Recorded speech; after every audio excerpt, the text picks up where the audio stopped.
আপনারা ইতিমধ্যেই জেনে গেছেন যে মাদ্রাসা সার্ভিস কমিশনের পক্ষ থেকে গ্রুপ সি এর জন্য একটি বিজ্ঞপ্তি জারি হয়েছে, আর কদিন পরেই হয়তো ফর্ম ফিল আপ শুরু হবে।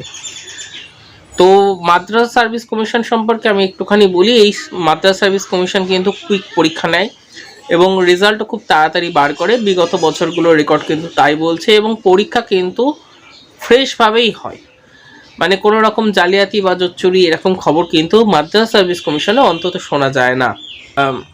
সেই দিকে লক্ষ্য রেখে আমরা যদি গ্রুপ সি এর প্রস্তুতি শুরু করতে চাই, তাহলে এখনই হচ্ছে প্রকৃত সময় শুরু করার। কিভাবে শুরু করবেন বা কী কী বিষয় পড়বেন তা নিয়ে আজকের ছোট্ট ভিডিও। তবে তার আগে আমাদের ছোট্ট একটা ইন্ট্রো আমার এক স্টুডেন্ট তৈরি করে পাঠিয়েছে, যিনি স্পেশাল এডুকেটরের ইন্টারভিউ দিতে যাবেন। তার আগেই তিনি পাশ করেছেন, এই খুশিতে একটা ছোট্ট স্পেশাল ইন্ট্রো ভিডিও করেছে। আমি সেই ভিডিওটা দিয়ে তারপরে বিস্তারিত বলছি। এগিয়ে যাওয়ার জেদ মনে, আকাশ ছোঁয়ার আশ, সাফল্যের এই মিছিলে হবে তোমার বাস। স্বপ্ন দেখায়, স্বপ্ন সত্যি করে, এক্সাম মাস্টার গৌরব হালদার তোমার পাশে লড়ে।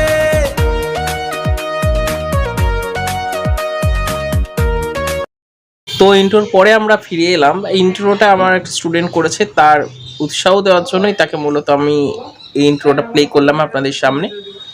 যাই হোক, এবার সিলেবাসের কথায় আসি। মাদ্রাসা সার্ভিস কমিশনের গ্রুপ সির যে সিলেবাস রয়েছে সেটা কিন্তু বেশ বড়। প্রথম কথা হচ্ছে 100 নম্বরের একটা পরীক্ষা রয়েছে বা প্রিলিমিনারি পরীক্ষা রয়েছে, যেখানে যারা কোয়ালিফাই করবেন তাদের জন্য থাকছে মেন পরীক্ষা। মেন পরীক্ষার নাম্বার হচ্ছে 70, অর্থাৎ 70 নম্বরের থাকছে মেন পরীক্ষা। কম্পিউটার টাইপিং টেস্টে থাকছে 10 নাম্বার। কম্পিউটার প্রফিসিয়েন্সি টেস্ট অর্থাৎ মাইক্রোসফট ওয়ার্ড বা আদার্স যেগুলোতে আপনি কাজ জানেন, যেগুলো স্কুলের ক্ষেত্রে দরকার, সেখানে থাকছে 10, আর ইন্টারভিউর ক্ষেত্রে থাকছে 10। টোটাল পরীক্ষা 200 নম্বর হলেও প্রথম পিলির নাম্বারটা কিন্তু যোগ হচ্ছে না, অর্থাৎ 100 নম্বরের পরীক্ষা। এবার এখানে আমি কিছু জিনিস বলতে চাই যে জেনারেল অ্যাওয়ারনেসের যে নাম্বারটা রয়েছে সাধারণত পিলির পরীক্ষায় যেটা থাকবে, সেটার মধ্যে রয়েছে ভারতের ইতিহাস ভূগোল, পশ্চিমবঙ্গের ইতিহাস ভূগোল, ভারতের সংবিধান সম্পর্কিত প্রাথমিক জ্ঞান, যেটা সব পরীক্ষাতেই মোটামুটি আসে। স্পেশালি এবার যেটা পড়তে হবে সেটা হচ্ছে মাদ্রাসা শিক্ষা ব্যবস্থা এবং ইসলাম সংস্কৃতি। এই দুটোর উপর কিন্তু বেশি করে নজর দিতে হবে, কেননা এই দুটো থেকে কিন্তু পরীক্ষায় প্রশ্ন আসবে। এরপরে রয়েছে পরিবেশ সচেতনতা, বর্তমান ঘটনাবলী অর্থাৎ কারেন্ট অ্যাফেয়ার্স অবশ্যই রয়েছে, এবং খেলাধুলা ও বিজ্ঞান একটি আলাদা পার্ট রয়েছে। মোটামুটি তাহলে আমরা দেখতে পেলাম সবকটাই জেনারেল অ্যাওয়ারনেসের মধ্যে অন্তর্ভুক্ত রয়েছে। ইংলিশের ক্ষেত্রেও কিন্তু রয়েছে গ্রামার পোর্শনটা পুরোটাই, ইংলিশে গ্রামার পোর্শন পুরোটাই আপনাদের পড়তে হবে। সাথে থাকছে টেন্স, ভয়েস চেঞ্জ, ন্যারেশন, শব্দার্থক, সমার্থক শব্দ, বিপরীত শব্দ, সেন্টেন্স কারেকশান, এরর কারেকশান ইত্যাদিগুলো, অর্থাৎ পুরো সিলেবাসটাই রয়েছে ইংলিশের। অঙ্কের ক্ষেত্রে বরঞ্চ কিছুটা আমরা রিলিফ পাবো, কেননা দশম শ্রেণী মানের অর্থাৎ ক্লাস 10-এর লসাগু গসাগু, সরলীকরণ, শতকরা, গড়, অনুপাত, সমানুপাত, কাজ ও সময়, গতি ও দূরত্ব বা সময় দূরত্ব, লাভ ও ক্ষতি, মানে লাভ ক্ষতির অঙ্ক, আর সরল সুদ, এই কটা থাকছে অঙ্কের ক্ষেত্রে। রিজনিং রয়েছে, রিজনিংয়ে রয়েছে ধারাবাহিক ক্রম ও চিত্র সিরিজ, যেটা WBSSC গ্রুপ সিতে এবং ডিতে পরীক্ষায় আমরা করেছি। অড ওয়ান আউট এটাও ছিল, কিন্তু যেটা ছিল না সেটা হচ্ছে পাজেল এবং ম্যাচিং। ম্যাচিংয়ের কিছু কোশ্চেন ছিল কিন্তু পাজেলটা একদমই ছিল না, তো এখানে পাজেলটা কিন্তু যুক্ত করে দিয়েছে। এটা গেল পিলির পরীক্ষা। মেনের পরীক্ষা কিন্তু এই সিলেবাস যা আছে সেইটাই হয়, একটুখানি উন্নত ধরনের প্রশ্ন হয়, অর্থাৎ প্রশ্নের ডেপথটা অনেক বেশি থাকে বা বিস্তারিত প্রশ্ন হয়।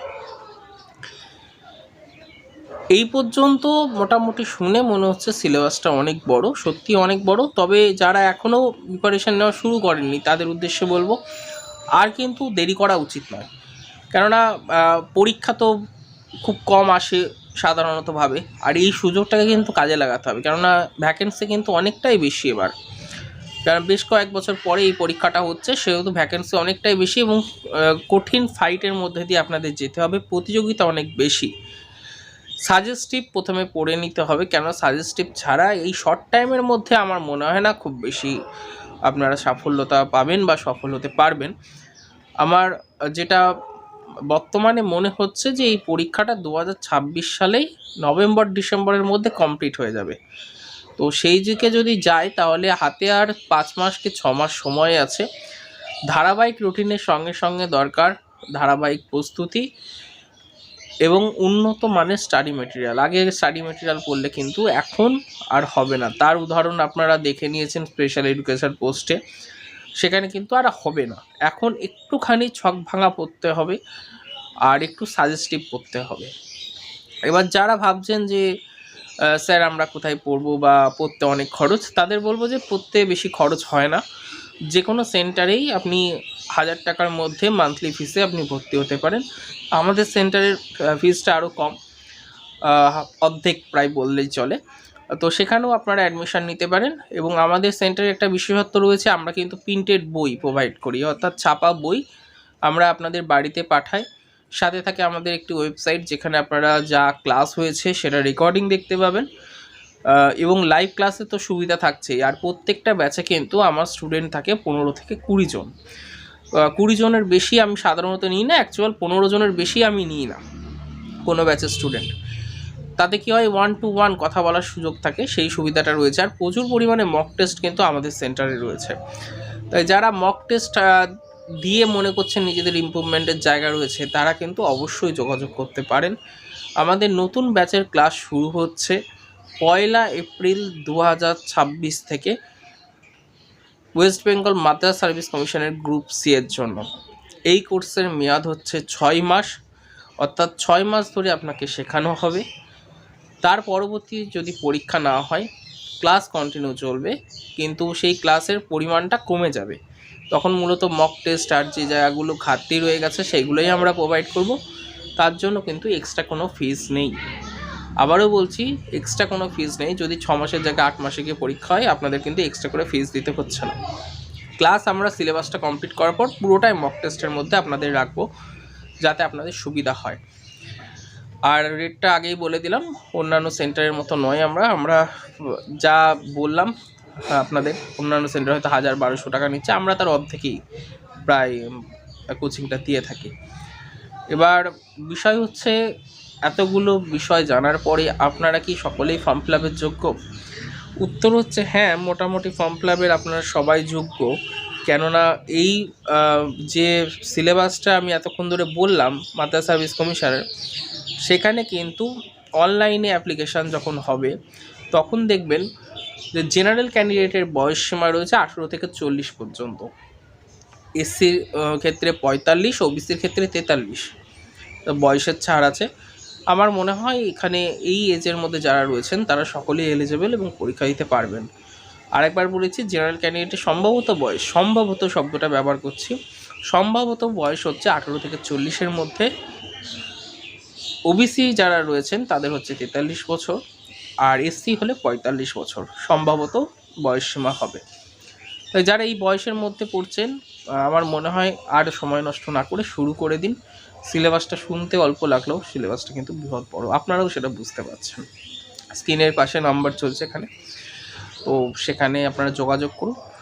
আশা করি আমরা আপনাদেরকে সঠিক পথের দিশা দেখাতে পারবো। ভালো থাকবেন সবাই। এই রকম ভিডিও দেখার জন্য আমাদের চ্যানেল সাবস্ক্রাইব করুন। ভালো লাগলে লাইক করুন, কোনো প্রশ্ন থাকলে কমেন্টস করুন।